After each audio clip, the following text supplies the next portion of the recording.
So I left my house, just drove a couple miles down the road, and the truck dies on me. And tried troubleshooting on the spot and couldn't figure it out.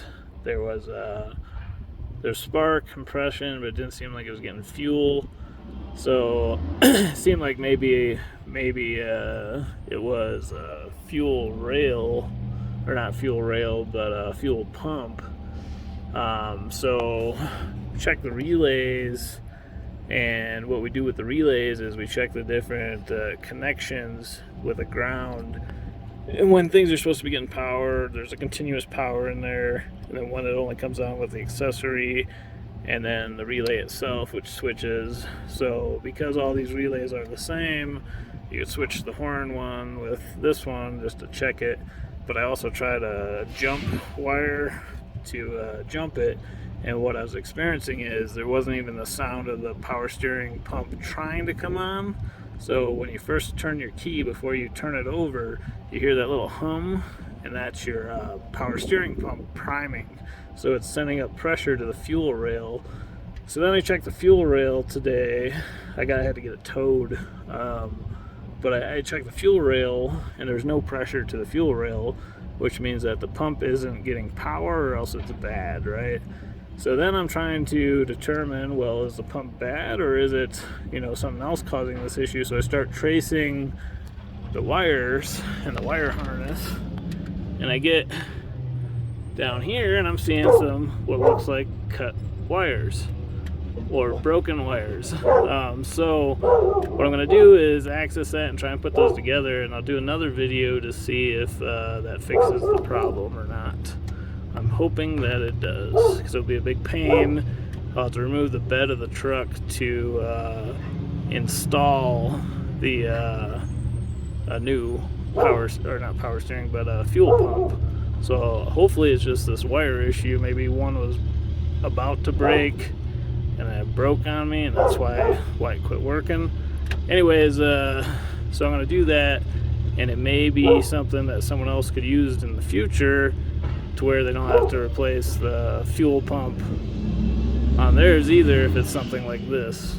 So always check, do your diagnostic troubleshooting before you go throwing parts into anything, and have a little bit clearer idea. So because it really looks like it was sawed or cut, but I won't know until I actually I got to remove the wheel, put it on a jack stand, remove the wheel to get up in there. I'll be able to remove that clip and pull that wiring harness down, and I should be able to match the wires based on colors and reconnect them all. But I'll have a better idea if it was sawed or cut, or if it was a rodent that potentially did that. But just looking at it from here, it looks like it was cut. But I'll know more once I get in there. I got the clip off, and just as a visual inspection, I can see corrosion on the wire tips. So we know that this has been something that's been happening, or happened a while ago. It really looks like a rodent. We don't know if this will fix the fuel pump yet. I think it's the pink wire that goes to the fuel pump. But if one of these others is associated with it, it may cause issues as well. I'm counting 1, 2, 3, 4, 5, 6, 7, 8, 9 wires at least that are chewed up, broken, missing. Anyways, so what I'll do is try and get all these spliced back together, and keep a fingers crossed that one of these is associated with the fuel pump. So like something like this, where you can see that secondary break up there where my finger's dotting. If it was just barely holding on, it might have allowed the fuel pump to work properly, and then a bump or something that might have knocked it loose. Anyways, so I'm going to try and match these wires back together and get them hooked back up and see if it makes a difference. I'm hoping that it does. This obviously caused some other issues, but nothing with the drivability apparently until now. But if it does correct the fuel pump, then that will save time and money on parts and stuff like that. So this is the first step after the diagnostic before we start tearing into the fuel pump itself.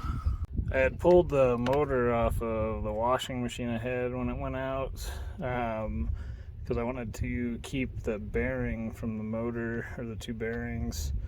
Anyways, so I've got some good wire they'll be able to use for this splicing project.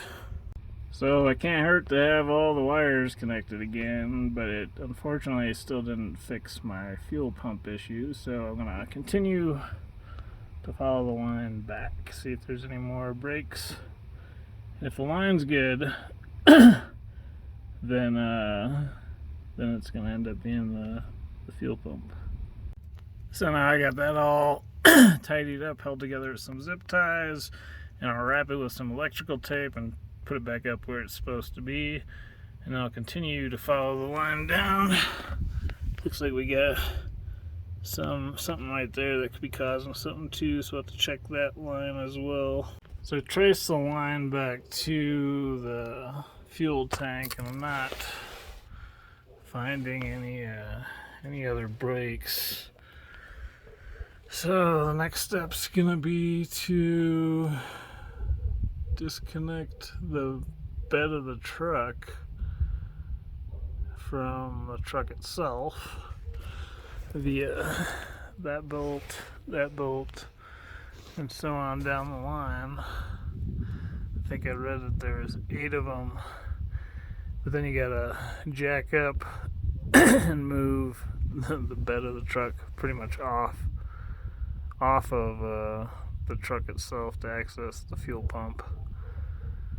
And when I get to that point, I'll be able to hook up a little volt reader and make sure that we are getting power to the pump.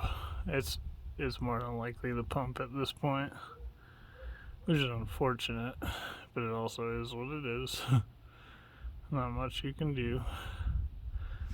So we can see the wire harness running up in there, up to the top of the tank where the fuel pump is. So essentially, you gotta take the bed off or drop the tank. But from what I understand, it's easier to take the bed off than trying to drop the tank. So that looks like what's gonna have to happen next.